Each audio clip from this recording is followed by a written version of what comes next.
Students यहाँ से सीखते हैं कि जब भी हम स्मॉल लेटर्स बनाते हैं, वो लेटर्स जो टू लाइंस के अंदर बने हुए होते हैं, तो उन टू लेटर्स को हम किस तरह से आपस में कनेक्ट करते हैं। सबसे पहले तो हम ये समझेंगे कि उनकी जो बिगिनिंग है वो कहाँ से शुरू करनी है। मान लीजिए ये टू लाइंस हैं जिसके अंदर हमें कोई भी स्मॉल लेटर बनाना है, तो ये याद रखिए कि इन टू लाइंस के मिड में ही शुरू करना है और मिड में ही फिनिश करना है। मिड में फिनिश करना और मिड में शुरू करने का मतलब है, मान लीजिए आपने एन इस तरह से लिया, तो आपने मिड से ही शुरू किया और मिड में ही फिनिश किया। आपने आई मिड से शुरू किया और मिड में ही फिनिश किया। आपने यू मिड से शुरू किया और मिड में ही फिनिश किया। अगर आप इसे समझते हैं तो इस तरह से आप इसको हाफ लाइन को करके समझ सकते हैं कि कहाँ से शुरू करना है।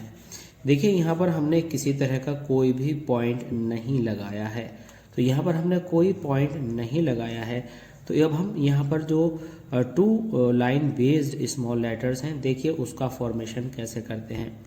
मान लीजिए कि हम यहाँ पर एस राइट करने जा रहे हैं, तो हम मिड से शुरू करेंगे और इस तरह से हम उसी पॉइंट पर फिनिश करेंगे जहाँ पर इसकी बिगिनिंग की गई थी।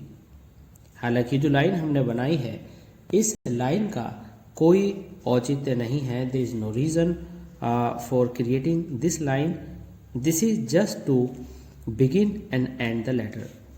इसके बाद आपने आर बनाना है, तो आर कहाँ से बनाना है, इस तरह से बनाना है।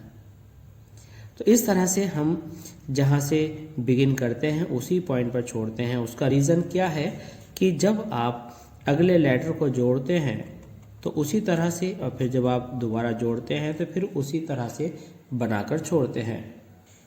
आइए अब आगे सीखते हैं इसी तरह से कुछ दूसरे और लेटर्स भी, और बल्कि हम सीखेंगे कि ABCD जो अभी हमने आपको यहाँ पर राइट करके डिस्प्ले की है, अब देखते हैं कि हम उसको कैसे अच्छी तरह से लिखना सीख सकते हैं।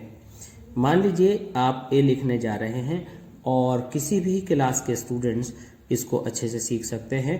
ये टू लाइंस हैं और हम वो सारे लेटर्स बनाएंगे जो मिड टू लाइंस के अंदर आते हैं। तो शुरू करते हैं ए से। तो सबसे पहले आपने सी बनाना सीखना है। ये सी का बेसिक फॉर्म है, लेकिन जब आप सी बनाना शुरू करेंगे तो सी आप इस तरह से बनाते हैं। इट मीन्स यहाँ से आपने शुरू किया, सी का एंडिंग आपका यहाँ हुआ। अब यहाँ से ए बनेगा, तो ये आपका सी को ही हमने ए बना दिया। सी का हमने ए बनाया कैसे कि आपने ये सी बनाया था, इसको आपने यहाँ तक लाना है और इसको वापस ले जाना है और ये आपका ए बन जाता है। स्टूडेंट्स कमी क्या करते हैं कि यहाँ से बिगिनिंग करते हैं और वहीं पर जोड़ देते हैं, और ये जो ए बनता है ये रॉन्ग शेप हो जाती है। इस तरह से अभी हम आगे फिर और टू लाइंस पर वर्क करने वाले हैं और ऐसे बहुत सारे दूसरे लेटर्स को क्रिएट करेंगे जो सी से बनते हैं। ये हमारा डी है। अब डी का क्या स्पेशल फीचर है, जितना मिड में होता है उतना ही अपर केस होता है इसका, और डी जहाँ से शुरू हुआ वहीं पर इसकी एंडिंग होती है। इसी तरह से आपने जी बनाया, जी आपने जहाँ से शुरू किया वहीं पर आपने एंड किया। ठीक है, तो यहाँ पर हमने सी लेटर को यूज़ किया और आप हमारे पिछले ट्यूटोरियल में देख चुके हैं कि सी से कौन कौन से लेटर्स बनाए जा सकते हैं। आज हम सीख रहे हैं कि मिड लाइन में जो लेटर्स बनते हैं वे कौन कौन से हैं। तो हमने सी बनाया, ठीक है, हमने ए बनाया, ठीक है। अब हम ई बनाने वाले हैं। तो जब हम ई करते हैं, हमने मिड से शुरू किया और हल्का सा इस तरह से कर्व लेकर हमने यहाँ तक इसको छोड़ा। आप इसको यहाँ से भी इस तरह से लेकर बना सकते हैं। तो आप देख रहे हैं कि ये दोनों जो पार्ट हैं ये एक ही अलाइनमेंट में है, एक ही सीध में है। इसके बाद अगर आप ई बनाया आपने, ई के बाद आप यहाँ पर आई बनाएंगे। आई को एक बार फिर देख लेते हैं। ये आपने आई बनाया।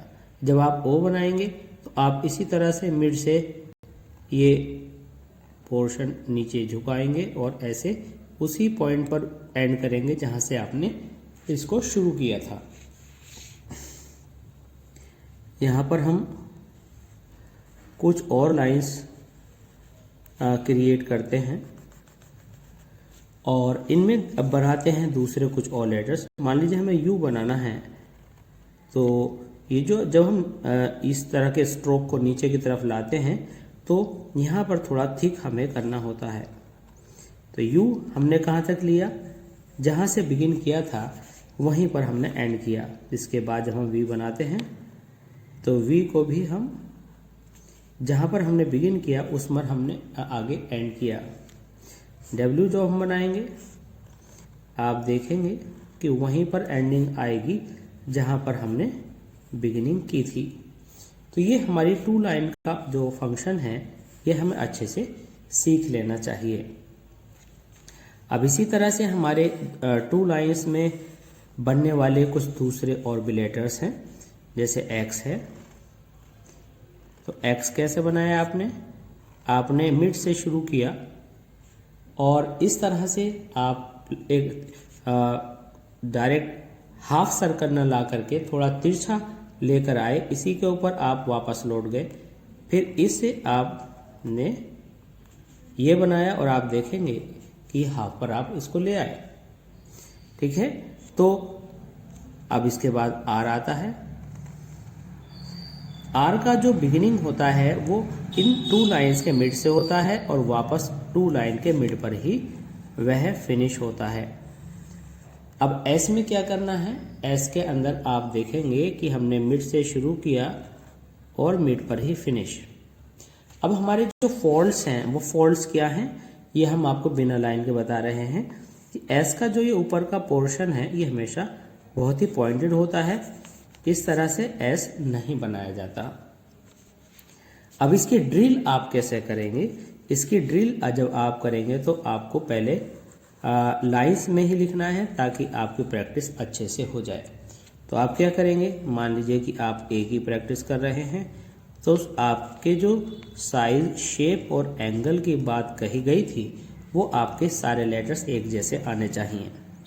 मान लीजिए इस ए में आपको आर जोड़ना है तो आप आर की प्रैक्टिस इस तरह से करते जाएंगे। अगर आपको इसी तरह से जो भी लेटर बनाने में प्रॉब्लम हो रही है उन लेटर्स को आप जो है स्पीड के साथ बनाते चले जाएंगे। तो एग्जाम्पल के तौर पर जैसे मान लीजिए कि आपको सी की ड्रिल पूरी करनी है तो आप सी को अपनी स्पीड के साथ यहाँ पर प्रैक्टिस करते जाएंगे। तो इस तरह से आप हर लेटर की प्रैक्टिस करते रहिएगा। हम आपको अगले अपने ट्यूटोरियल में बताएंगे कि कैसे आप किस लेटर को किस लेटर के साथ मैच कर सकते हैं। आप हमें कमेंट बॉक्स में बताइएगा कि आपका किस लेटर के साथ किसको कनेक्ट करना मुश्किल हो रहा है। एग्जाम्पल के तौर पर एक यहाँ पर देखते हैं एक लेटर का दूसरे लेटर से कनेक्ट होना। जैसे मान लीजिए हम आई के साथ वी को कनेक्ट करते हैं तो वो डब्ल्यू जैसा लगने लगता है। अब ये डब्ल्यू जैसा ना लगे इसके लिए हम क्या करेंगे कि आई ये हो गया वी।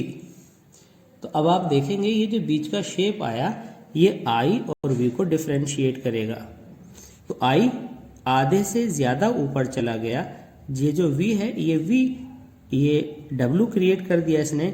तो वी के लिए आपको ये पोर्शन आई के साथ ऐड करना था। तो जब आप लिखने लगेंगे तो आपको अंदाज हो जाएगा कि ये डब्ल्यू जैसा दिखाई नहीं देता है, जबकि यहाँ पर हमने जो आई को वी के साथ जोड़ा तो डब्ल्यू जैसा दिखने लगा। तो इस तरह की दूसरी प्रॉब्लम्स आपके सामने ज़रूर आएंगी। आप कमेंट बॉक्स में हमें बताइएगा कि किस लेटर के साथ आपको कौन सा लेटर बनाना मुश्किल हो रहा है। इस तरह के ट्यूटोरियल्स के लिए प्लीज़ देखते रहिए आप हमारा channel ORSC classes of English language. और इसमें न सिर्फ हैंड राइटिंग, क्रिएटिव राइटिंग और ग्रामर और आप एकेडमिक से लेके कॉम्पिटिटिव लेवल तक इंग्लिश की सभी क्लासेस अटेंड कर सकते हैं। अगर आपको हमारे लेक्चर पसंद आया हो तो please like, share and subscribe ज़रूर कीजिएगा। Thanks for being with us. Thanks for watching और इसी classes of English language. Thanks a lot.